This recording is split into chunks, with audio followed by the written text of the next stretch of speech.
Berapa banyak orang yang hari-hari ini mengalami frustasi ketika rencana mereka gagal, ketika pengadilan justru sering sekali tidak adil. Saudara pendengar, bersama dengan saya Oti Priambodo dalam program Jalan 66. Program ini akan memberikan pengetahuan Alkitabiah dan menyuguhkan kepada kita jalan keselamatan. Sebuah petualangan yang akan membawa kita kepada penjelasan mengenai fakta-fakta Alkitab. Bersiaplah untuk kita berjalan dalam perjalanan yang tidak akan terlupakan di sini. Saat ini kita akan masuk kepada penjelajahan kitab Kisah Para Rasul dari pasal 24, 25, dan 26 dengan topik keadilan yang tidak adil. Pak Yohanes akan memberitahukan kepada kita tentang apa yang terjadi kepada Paulus ketika ia dibawa ke penjara. Tidak semuanya hilang, meskipun kelihatannya demikian. Masih ada kesempatan untuk memberitakan firman Tuhan. Jika akhir-akhir ini Anda merasa marah, jengkel dengan ketidakadilan yang terjadi dalam masyarakat, mari buka mata Anda, karena harapan masih tetap ada. Saya tahu bahwa Anda akan kembali lagi bersama dengan kami di dalam program Jalan 66. Sebagaimana kita ketahui bersama, Paulus dipenjara di Kaisaria.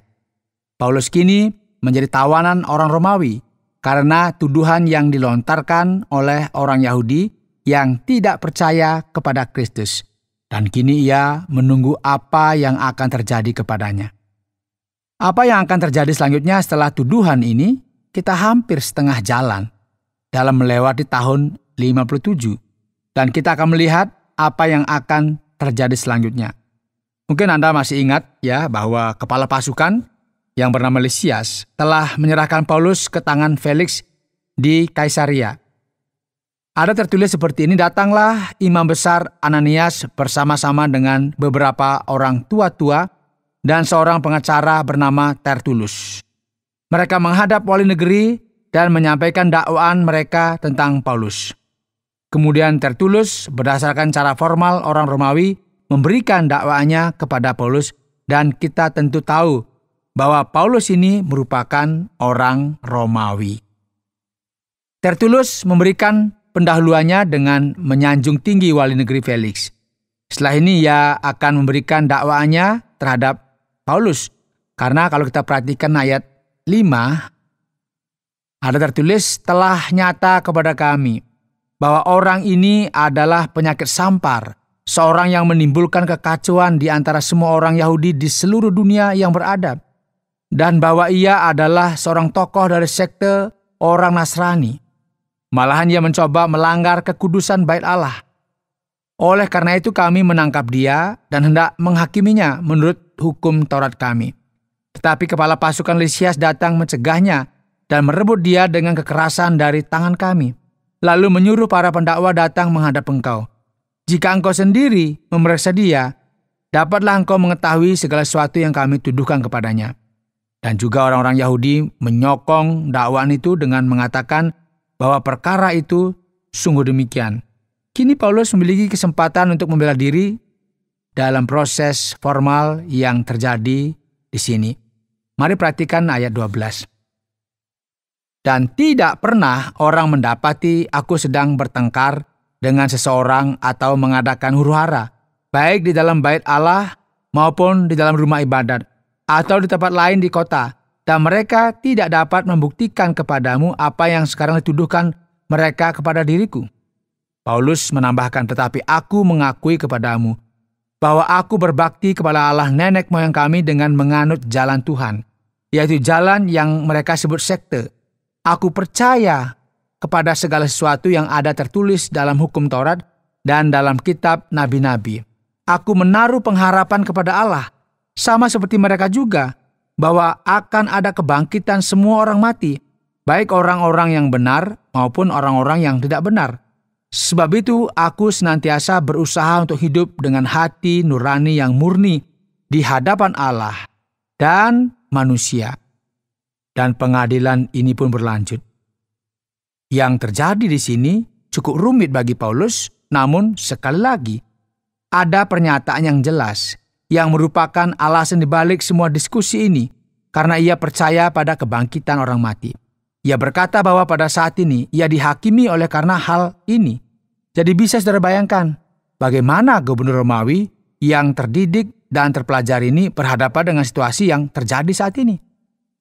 Firman Tuhan berkata bahwa Felix mengenal jalan Tuhan, atau dengan kata lain, ia mengenal iman Kristen. Dan ia memutuskan untuk menunda pengadilan tersebut, serta berkata, "Setibanya kepala pasukan Lysia di sini, aku akan mengambil keputusan dalam perkaramu." Dan setelah beberapa hari datanglah Felix bersama-sama dengan istrinya Drusilla, seorang Yahudi. Ia menyuruh memanggil Paulus, lalu mendengar daripadanya tentang kepercayaan kepada Yesus Kristus. Tetapi ketika Paulus berbicara tentang kebenaran, penguasaan diri dan penghakimian yang akan datang, Felix menjadi takut. Ini merupakan sesuatu yang menarik, saudara. Wali negeri Romawi, seseorang yang berkuasa itu menjadi takut. Betapa banyaknya ya orang penting yang hidup dengan diliputi oleh rasa takut ini. Karena kehidupan mereka tidak sesuai dengan kehendak Allah. Kemudiannya berkata, "Cukuplah dahulu dan pergilah sekarang. Apabila ada kesempatan baik, aku akan menyuruh memanggil engkau." Dan pada waktu yang bersamaan, menjadi seseorang yang berkecimpung di dunia politik. Ia berharap bahwa Paulus akan memberikan uang kepadanya, yaitu uang sogokan, supaya ia dibebaskan.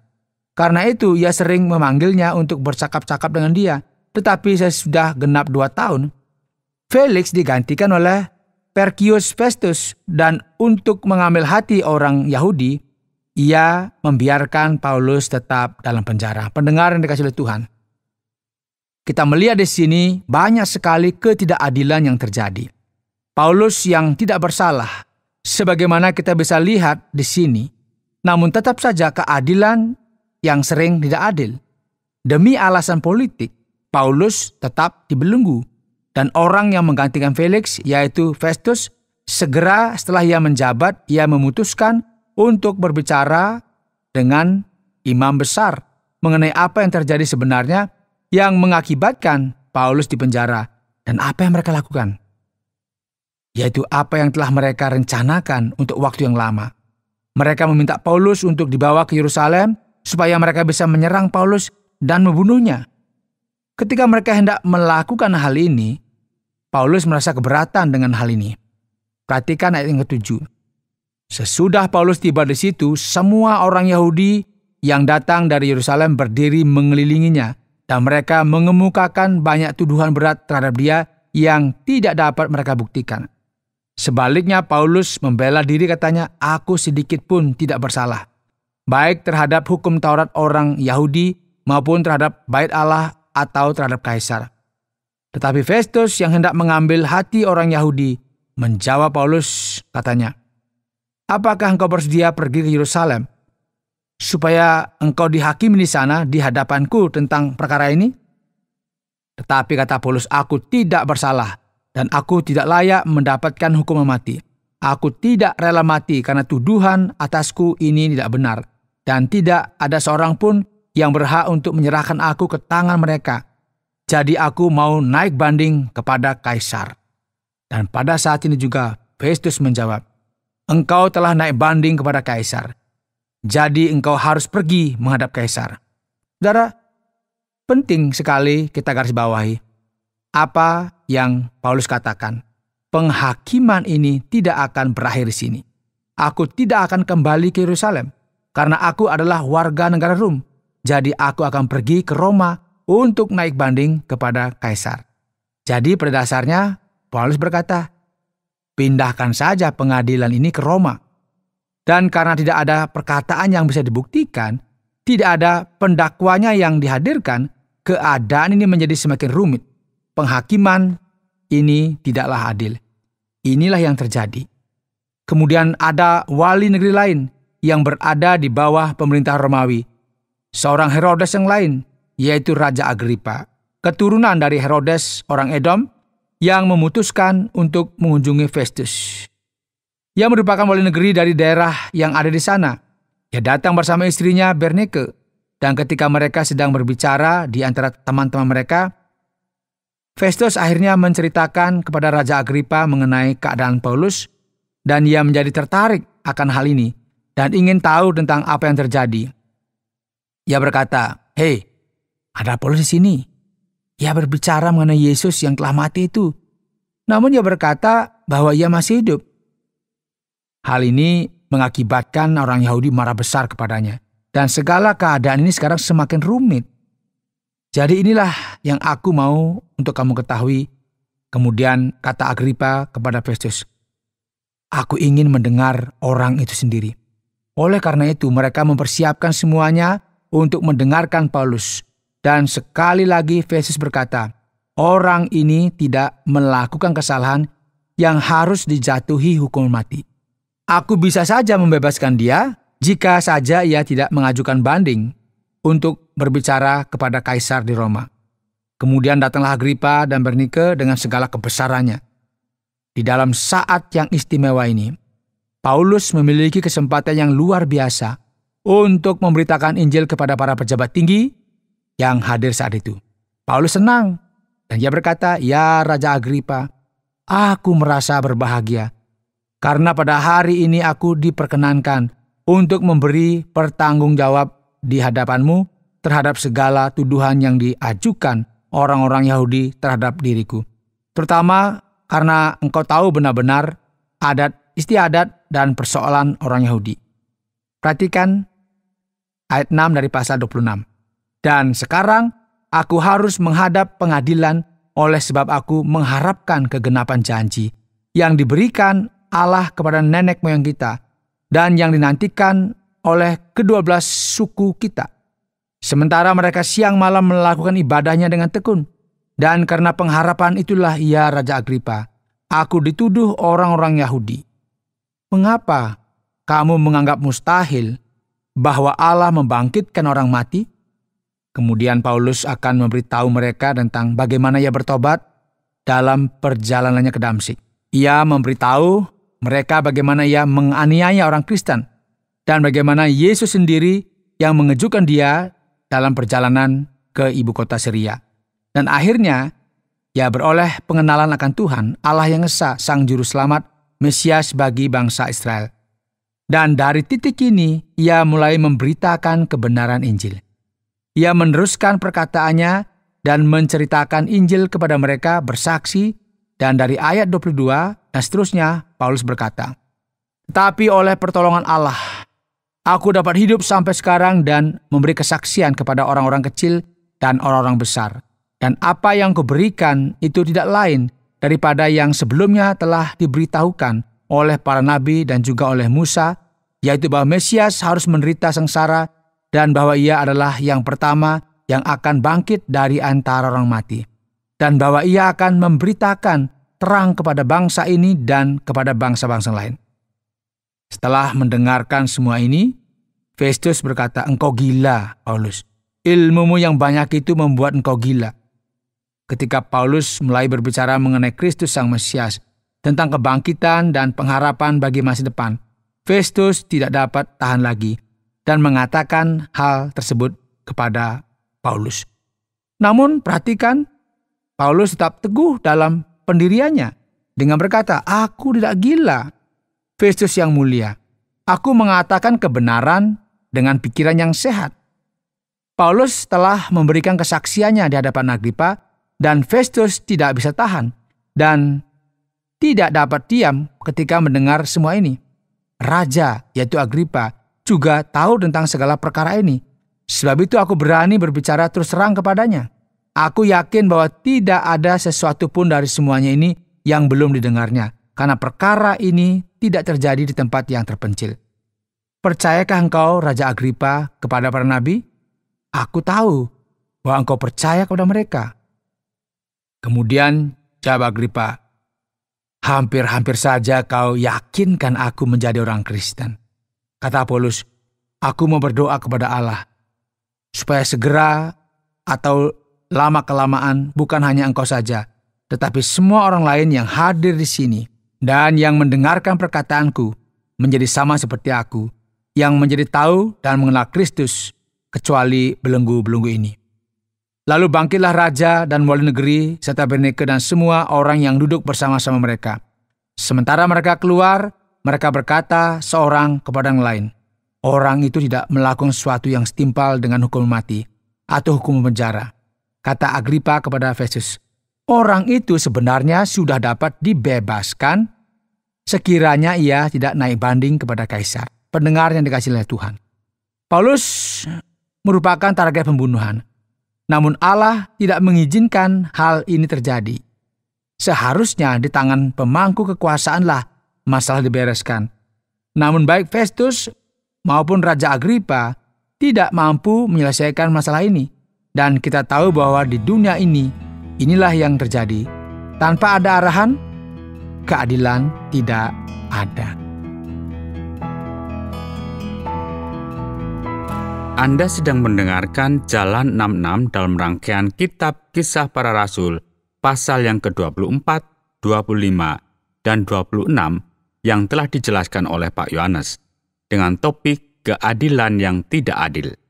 Sekarang saatnya untuk kita bisa menggali lebih dalam lagi firman Tuhan dalam Kisah Para Rasul pasal yang ke-24, 25, dan 26. Mari kita tanyakan kepada Pak Yohanes. Pak Yohanes, jika kita melihat keseluruhan dari episode ini, sepertinya Paulus seorang diri di sini. Di mana orang-orang yang menemaninya? Di mana Dr. Lukas? Apakah mereka senantiasa bersama-sama dengan Paulus di sepanjang waktu ini? Ya, memang segala sesuatu yang kita lihat di sini memberikan sebuah indikasi bahwa Paulus seorang diri saja. Kita bisa melihat bahwa orang yang mendakwa dia telah mempersiapkan semuanya dengan baik. Mereka bahkan telah menyewa pengacara untuk bisa mendakwa Paulus secara resmi. Paulus jelas sekali ada dalam keadaan untuk memberikan pembelaannya sendiri. Dan sekarang tidak mungkin bagi dia untuk menyewa pengacara. Orang yang menyertai dia pada umumnya ada di Yerusalem. Dan kita tahu bahwa secara politik mereka tidak memihaknya. Jadi tidak banyak yang ia bisa lakukan. Namun pertanyaan mengenai Lukas sangatlah menarik. Di manakah Lukas pada waktu itu? Khususnya karena ia telah ada bersama-sama di sini sejak dalam Kisah Para Rasul, pasal 16. Di sana dijelaskan bahwa Lukas naik kapal bersama-sama dengan Paulus. Jadi, sekarang apa yang terjadi? Mungkin sekali bahwa selama ini, ketika Paulus di penjara di Kaisaria, dan sebagaimana kita tahu, sudah 2 tahun ia di penjara. Melalui waktu ini, Lukas memiliki waktu untuk melakukan sebuah riset dan mencari detail, dan menulis Injil Lukas dan Kisah Para Rasul. Lukas ada di daerah Palestina selama masa ini, dan ia memiliki kesempatan untuk mengumpulkan semua informasi, melakukan wawancara kepada orang-orang yang terlibat dalam kisah ini, kemudian mengkaitkannya semuanya. Dan inilah yang bisa kita lihat, baik di kitab Lukas maupun kitab Kisah Para Rasul. Nah, sekarang, mengapa para pendakwa Paulus bersikukuh menuduh bahwa dia adalah pengikut sekte Nasrani? Dan sepertinya Paulus terus berpegang kuat bahwa ia masih orang Yahudi. Bagaimana ini Pak Yohanes? Ya, memang ini merupakan sesuatu yang menarik perhatian kita. Pertama-tama pertanyaan ini ada kaitannya dengan politik. Karena dalam pemerintah Romawi, agama merupakan sesuatu yang rumit. Setiap kelompok agama, demi bisa berfungsi dengan benar, mereka perlu izin dari kaisar. Bangsa Roma memiliki religio licita, atau agama yang diperbolehkan. Namun agama Kristen merupakan kelompok yang lahir pada saat ini, sehingga agama Kristen belum memiliki izin secara resmi. Jadi ketika orang Yahudi ingin menentang pesan Paulus dan jemaat Kristen mula-mula, mereka berkata, lihatlah, orang ini adalah orang yang menciptakan sebuah sekte baru.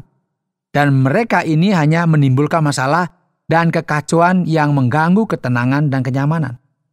Mereka ini menyebut orang Kristen sebagai sekte Nasrani. Paulus kemudian berkata, ini tidak benar. Semua ini tidak ada urusannya dengan sekte Nasrani. Kami adalah pengikut jalan Allah. Dan ia tetap kokoh dalam pendiriannya dengan berkata lagi dan lagi bahwa ia merupakan orang Yahudi. Paulus memberitahu mereka bahwa satu-satunya yang berbeda adalah bahwa mereka merupakan orang-orang yang percaya kepada segala sesuatu yang dipercayai oleh orang Yahudi, kecuali beberapa variasi dan interpretasi yang kecil. Jadi dengan ini, Paulus secara bijak menempatkan dirinya di bawah konteks Yudaisme, supaya ia tidak dituduh turut serta atau ikut dalam sekte atau agama yang ilegal dalam pandangan pemerintahan Romawi dan pemangku kekuasaan. Luar biasa sekali Pak Yohanes.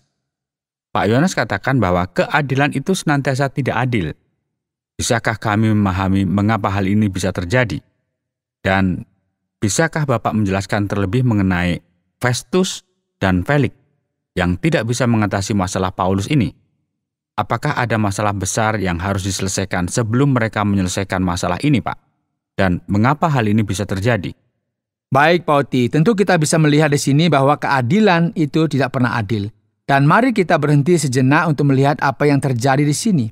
Apa yang terjadi di sini sebenarnya tidak jauh berbeda dengan apa yang bisa kita lihat hari-hari ini.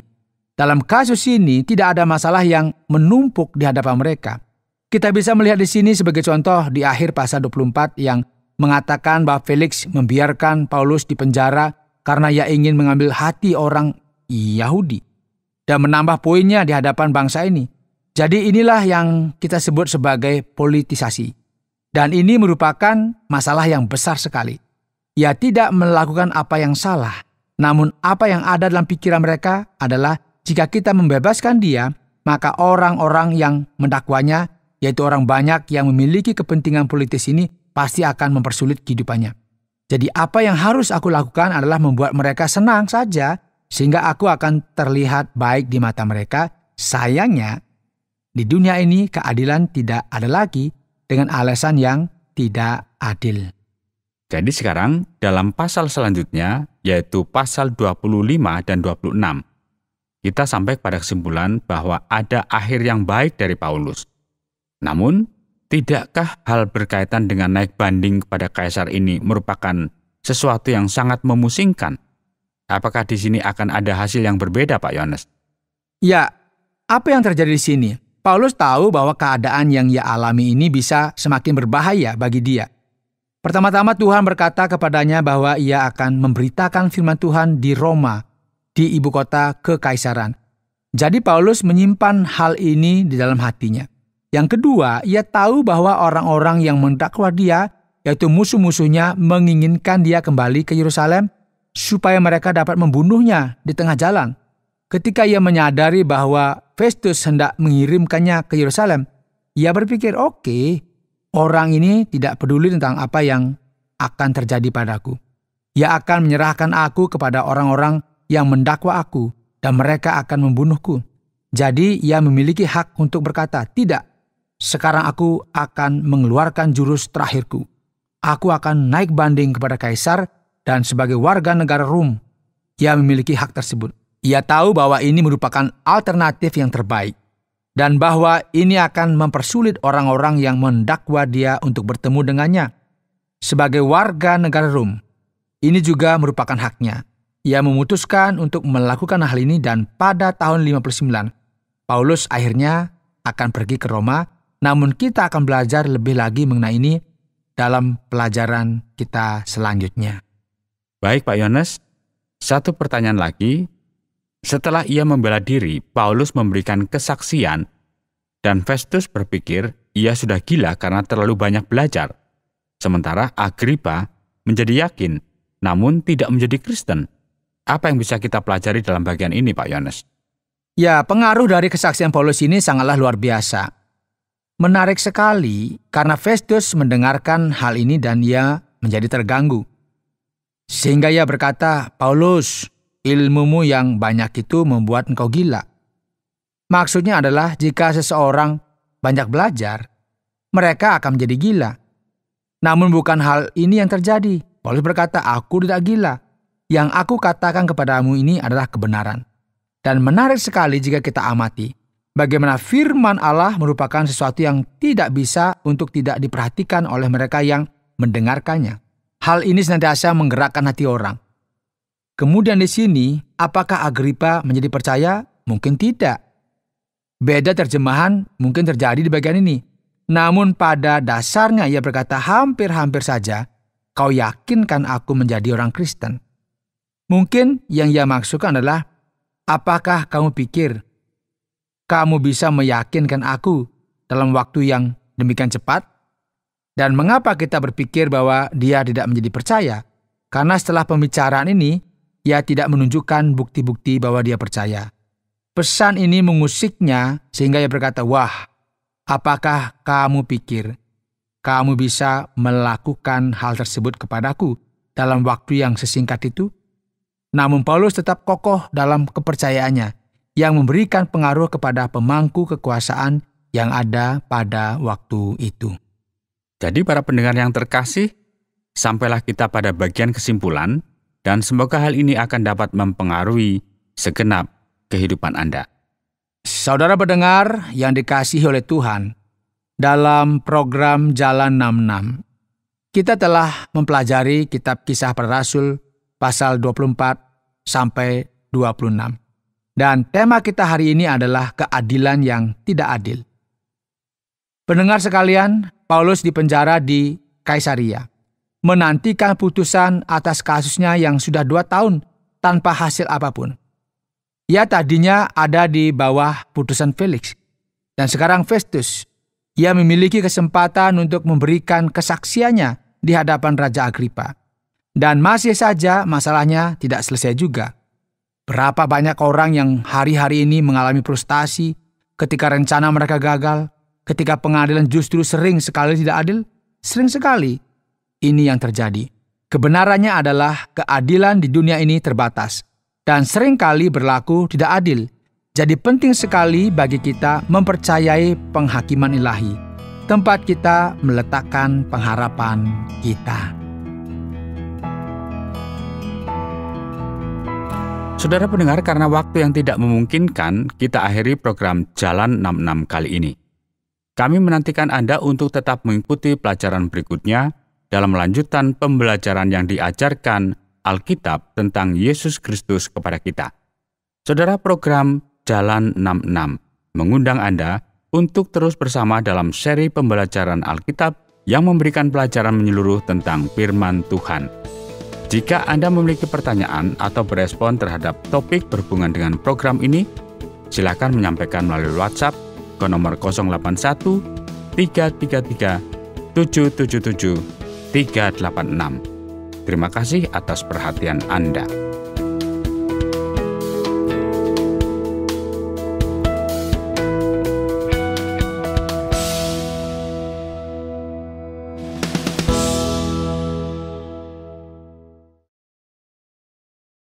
Terima kasih Anda sudah mengikuti program kami. Jika Anda diberkati, jangan lupa like, komen, dan share supaya Anda tidak ketinggalan setiap program terbaru kami. Jangan lupa juga untuk subscribe channelnya dan nyalakan loncengnya. Jika Anda ingin mendukung pelayanan kami, bisa melalui rekening kami berikut ini atau menghubungi kami di sini.